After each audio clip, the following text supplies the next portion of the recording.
O programa a seguir tem classificação indicativa livre.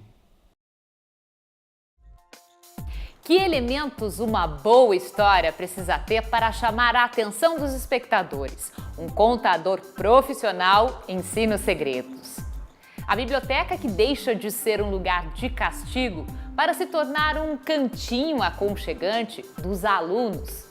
E a atividade de contação de história para aqueles que têm muita história para contar. Isso e muito mais você acompanha no Caldo de Cultura que começa a partir de agora.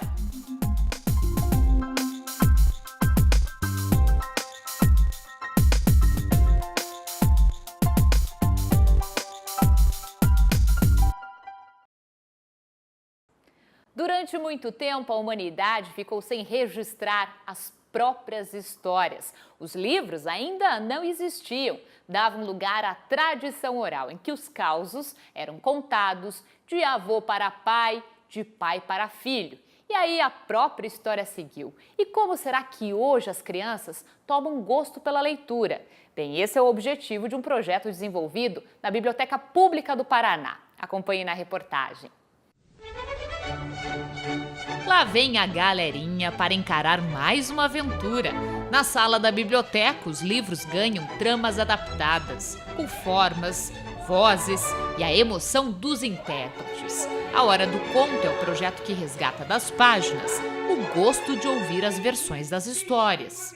A gente não tem muitas proibições aqui dentro. Então, por exemplo, elas podem conversar, tem uma amarelinha que elas podem pular, elas podem jogar o xadrez, inclusive podem usar o computador. E a gente faz a Hora do Conto para fazer essa ligação da literatura com essa parte toda dessa diversão deles. Então a gente sempre tem a Hora do Conto, às 11 e às 15 horas, para contar essa história e dizer que a gente faz pelos fantoches, mas que existe essa história no livro. Então, geralmente, eles assistem e depois eles até buscam o livro para ver como que é no livro, porque a gente sempre faz uma adaptação dessas histórias. Os olhos atentos são como janelas para o mundo da imaginação. O teatro de bonecos é só pano de fundo para uma relação que é muito mais rica, a amizade das crianças com os livros. Elas formulam as próprias rotinas de leitura. E se leem bastante? Deviam ler mais, porque é muito bom. Ajuda, é bom, você tem mais imaginação. É muito bom. Você se imagina como se você fosse a pessoa vivendo aquela situação. Você até fica triste dependendo da hora que está acontecendo no livro. Você fica até triste dependendo. Daí, quando é as partes felizes, você fica mais animado para fazer as coisas, mais feliz. Ambientados, eles curtem mais a biblioteca. É como se fosse um pedacinho de casa ou um refúgio para viver as milhares de histórias dispostas nas prateleiras. Quando elas estão bastante interessadas, a gente traz os fantoches para elas. E a gente tem alguns jogos também que a gente faz aqui, que elas mesmo contam as histórias. Então, esse estreitamento é interessante, mostrar que não só os livros, mas a biblioteca, ela é interessada nessa parte, que fazer com que as crianças se divirtam. Então a gente começa a estreitar esses laços, mostrando que para começar a biblioteca não é um lugar de castigo, a biblioteca é um lugar animado, um lugar bacana de se brincar, de se divertir. Então assim os livros acabam fazendo parte delas, acabam fazendo parte da brincadeira, do local onde elas convivem, assim como a gente faz aqui, eles podem ter vários livros em casa. E assim vai começando aquele contato, pode ser pequeno no início, mas depois vai ser um contato bem agradável para elas no futuro.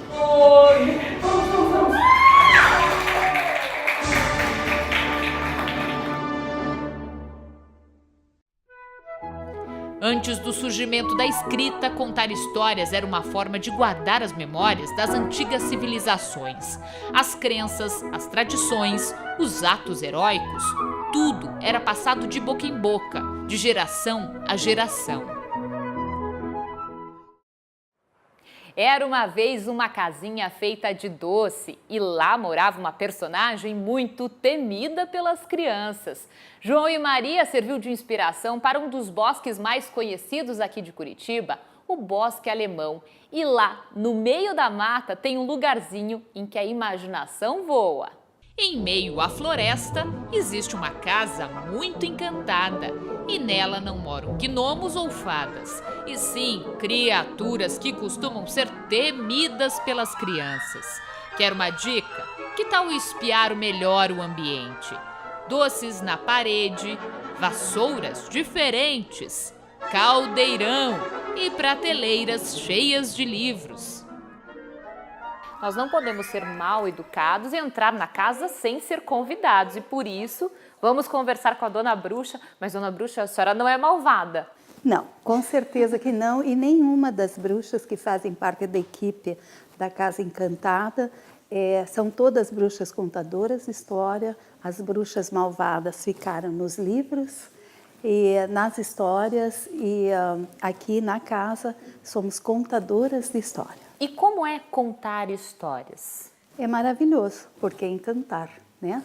É brincar com a fantasia e, ao mesmo tempo, sabendo que você vai realmente fazer um incentivo à leitura, você vai motivar as crianças a tantas coisas bacanas. Isso aí é gratificante. O que pode ser passado às crianças por meio da leitura? Sim, tirando toda a parte didática, né?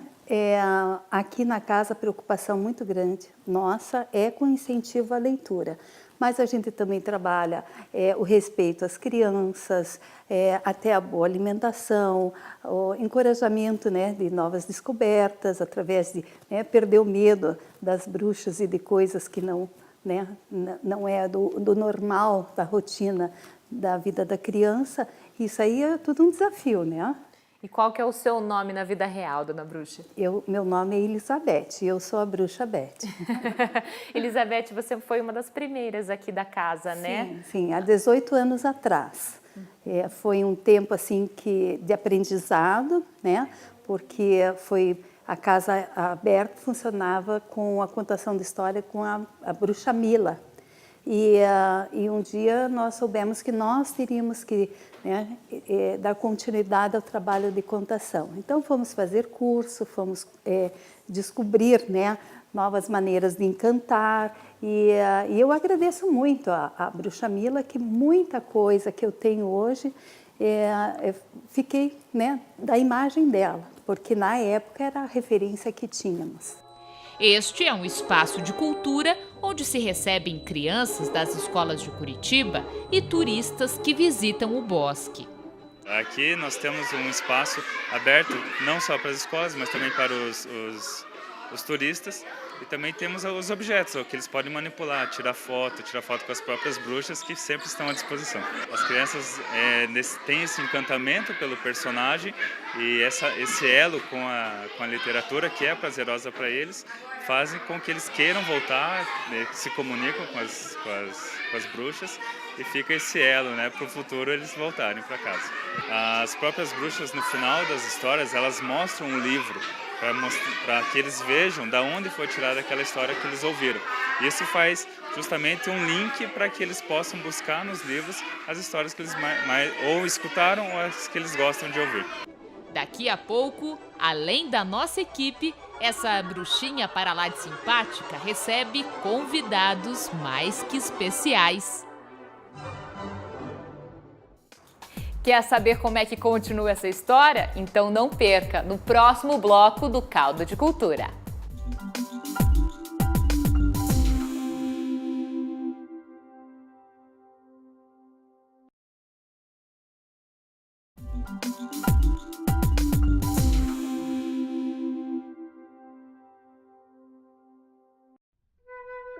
Beijar um sapo na vida real não parece uma ótima ideia, mas nos contos de fadas é uma bela oportunidade de encontrar o príncipe encantado. Esse conto foi registrado pela primeira vez pelos irmãos Grimm no século XIX. Apesar da versão da princesa que beija o sapo ser a mais conhecida, na história original a garota mimada joga o pobre bichinho na parede, transformando-o num ser humano. O que é preciso ter numa boa história? Um enredo interessante? Um final feliz? Ou ela precisa chamar a atenção do começo até o fim? Bom, tem um contador de história que sabe de todos esses segredos e isso só aconteceu quando ele transformou o lazer em profissão. A atividade de contação de história muitas vezes está ligada àquele momento de lazer, mas há quem a encare como profissão. E é o caso do Carlos, que deixou de acreditar nas historinhas de criança e sim naquelas que transformam a vida de pessoas de todas as idades. Carlos, como isso surgiu na tua vida? Em 1995, eu trabalhava na Fundação Cultural de Curitiba, na coordenação de literatura, que à época tinha 16 bibliotecas. E aí a coordenadora, a Rosana Cavalcante de Albuquerque, disse que, poxa, a gente tem um projeto há muito tempo de contar história nas bibliotecas e nunca foi adiante. Você já fez teatro? Será que... contar historinha para criancinha, pensava eu. E aí comecei a contar e começaram a acontecer coisas. Os efeitos colaterais das histórias começaram a me chamar a atenção. E que coisas são essas?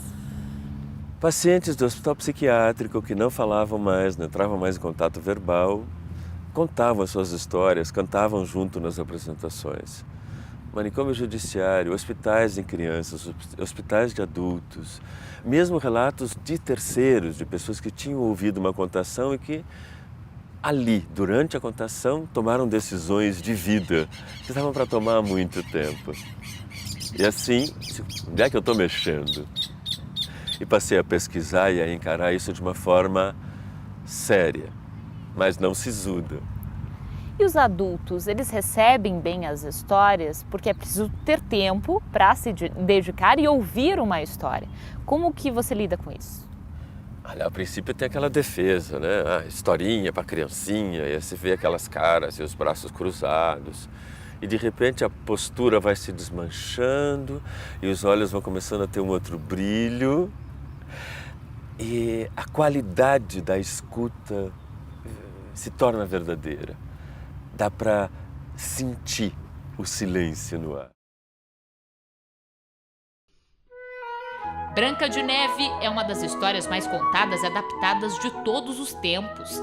Acreditam os especialistas que pode ter sido baseada em fatos reais. No século XVI, viveu uma princesa que era detestada pela madrasta. Ambas moravam na região de Waldeck, onde as crianças pequenas trabalhavam em minas, exatamente como os anões. Só que antes que Felipe II da Espanha pudesse resgatá-la, a jovem morreu envenenada e o trágico desfecho ganhou o imaginário popular. Asas de morcego, pelos de rato e baba de criança. Coloca tudo num caldeirão e transforma numa história mágica. A Bruxa Beth agora vai receber uma turminha que não tem medo disso não. Pela janela dá para ver os pequenos caminhando pelo bosque. São estudantes convidados ilustres da Bruxa Beth. Pouco a pouco eles vão se acomodando para mais uma tarde de bate-papo. A escola prepara a criança para vir aqui, né, escutar as histórias e depois continua, né, levando agora a revista, né, mas antes no seu planejamento era incluído todo o passeio e aí trabalhava-se meio ambiente e tudo mais. Então era um trabalho e tem que ser assim, em conjunto com a escola. E a gente sente isso muito, assim, a receptividade das professoras com o nosso trabalho é muito bacana. Não demora muito e expressão de medo vira pura alegria. Beth tem uma historinha em mente, mas precisa dos ajudantes para transportá-la ao mundo da imaginação.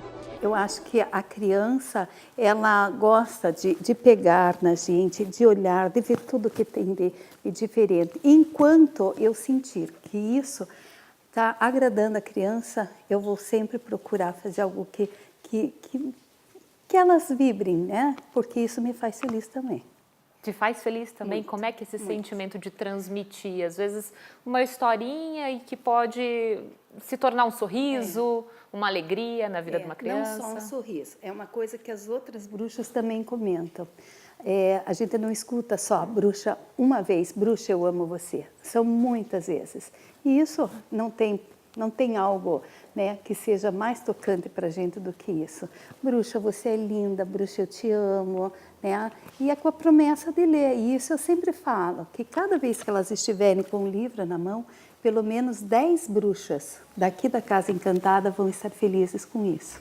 Eles parecem fisgados pela trama. Atentos, captam todos os elementos. Ao fim, brincam com a mais nova amiga. Presente pra me dar. Ela conta história, ela é divertida, ela faz tudo. O agradecimento vem em forma de abraços apertados. Este encontro vai deixar saudades. E daqui a pouquinho a gente fala mais sobre contação de história. Não sai daí que o Caldo de Cultura volta em minutos.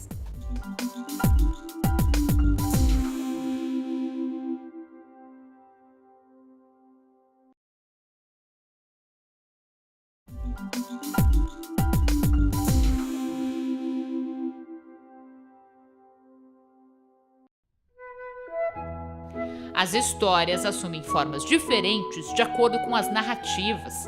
Os mitos, por exemplo, falam sobre deuses e crenças, tentando explicar a origem das coisas e do mundo. Já os contos populares e folclóricos narram situações engraçadas, de medo ou de aventura.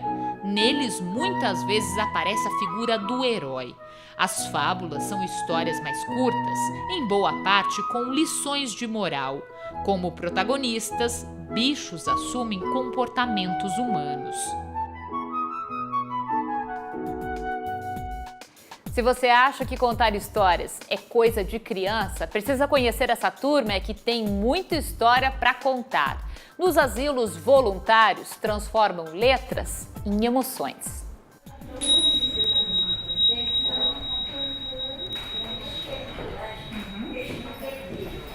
Tinha no campo um espantalho que há muito tempo estava achado, ficaram o tempo todo parado no meio do mar. As rosas e o anão. A floresta da amizade, em que os bichos se misturam e viram a girafante e o búfalo-leão. Tudo isso faz parte do repertório da Casa do Contador de Histórias. Com 60 voluntários, a casa conta mais de 1000 histórias por ano, em 11 instituições diferentes. Uma delas é o Asilo São Vicente. A gente trabalha o resgate da memória, os valores dos idosos, situações que eles já viveram. Então, toda essa questão que é trazida através da história, né, é fundamental, né, principalmente para todos os idosos. As contadoras vêm toda semana aqui, no programa Centro-Dia do Asilo São Vicente. Com poucos instrumentos, mas muitas histórias na ponta da língua, elas deixam as tardes dos idosos daqui um pouco mais gostosas. Mais de 90% dos idosos do programa Centro-Dia sofrem do mal de Alzheimer. Eles aguardam ansiosos a vinda dos contadores. Aqueles que estão em uma fase mais avançada da doença recebem a visita com surpresa, o que torna a contação ainda mais prazerosa. Além das narrativas, os voluntários cantam com os idosos. Eles são bem amorosos, eles gostam da presença, eles gostam das histórias, fazem comentários, trazem depoimentos importantes. Contar histórias envolve dedicação e esforço. A tentativa é sempre unir o que é contado com os dilemas vividos pelos ouvintes. Desde o momento que a gente escolhe a história, já começa o nosso processo de chegar aqui, porque a gente tem muito cuidado a cada semana de ler uma história, de estudá-la, de entender e trazer as imagens. O esforço é recompensado. Muitos não desgrudam os olhos das contadoras para não perder nenhum detalhe da história. Dona Rita assiste a contação há mais de 1 ano e gosta de ouvir as narrativas. Te faz bem ouvir essas histórias? Faz bem. Conciliar as visitas com os afazeres do cotidiano não é fácil, mas as contadoras ganham, e muito, com a atividade. É encontrar um tempo para fazer esse trabalho, porque é importante na minha vida.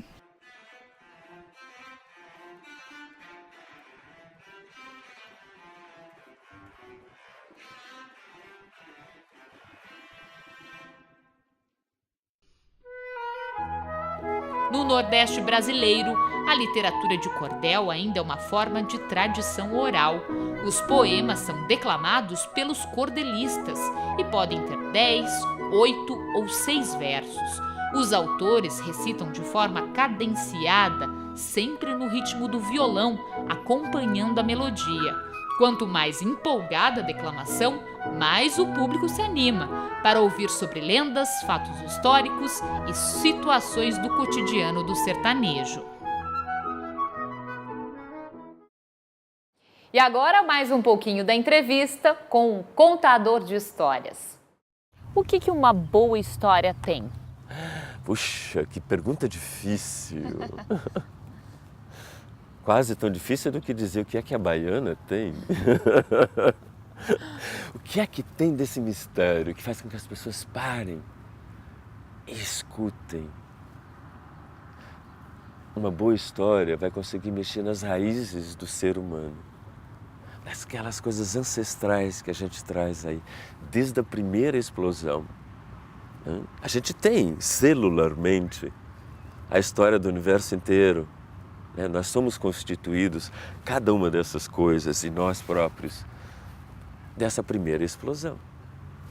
Uma boa história contém esses elementos primordiais que nos levam a esse contato. Enumerar essas coisas talvez seja mais ou menos como você pegar um poema e dissecar, procurando os diminutivos, os sufixos, os aumentativos, e aí o poema desaparece, restando apenas um esqueleto. Assim como Mário Quintana descreve isso. Assim como Moacir Scliar disse, eu não sei o que eu quis dizer, eu só quis contar essa história. Enumerar o que é que uma boa história tem. Começo, meio e fim. Felizes para sempre? Nem sempre. Tem uma essência que nos remete a nós mesmos. Só para encerrar, para você, Carlos, o que é contar histórias? Me dá muito medo, toda vez. Além de tímido, que eu sou, isso tudo que eu falo aqui, é muito medo também, é muita timidez. É a responsabilidade de saber que aquele momento, aquela história, pode mudar a visão de vida e de mundo de muita gente. Que uma daquelas pessoas ali pode vir a governar essa cidade. Que naquele momento, uma criança que foi violentada na sua infância, na sua integridade física, ou até, e às vezes pior, psíquica, possa descobrir que sim, é possível ir além e adiante. Sim, eu posso derrotar o gigante e posso ser na minha verdade. E isso tudo me amedronta muito a cada vez. E me dá uma responsabilidade muito grande em ser e estar aqui nesse planeta, nesse momento. E o Caldo de Cultura também termina com o final feliz. Mas espera aí que essa história não termina por aqui.